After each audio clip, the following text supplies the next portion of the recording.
Sebuah rekaman ramai dibicarakan warganet di media sosial Telegram pada Kamis 12 September 2024. Dalam rekaman tersebut menunjukkan detik-detik pasukan khusus kelompok Vostok yang secara brutal menghujani penembak jitu angkatan bersenjata Ukraina dengan serangan-serangan mematikan. Disebutkan dalam keterangan unggahan, peristiwa ini berlangsung di wilayah Donetsk Selatan. Dapat dilihat dalam rekaman, lemparan bom mematikan Rusia tepat mengenai sasaran dan menghancurkan semua yang ada di titik target.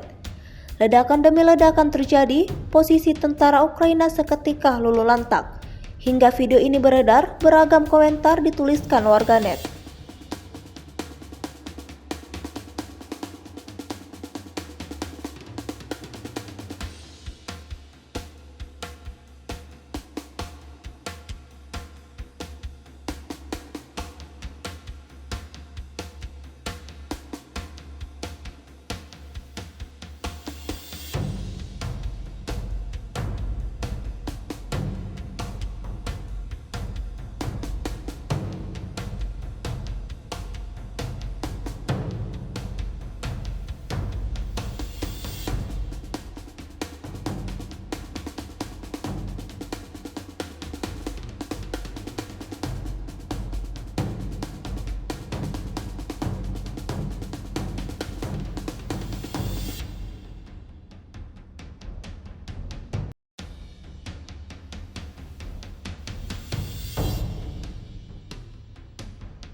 Download Tribun X sekarang, menghadirkan lokal menjadi Indonesia.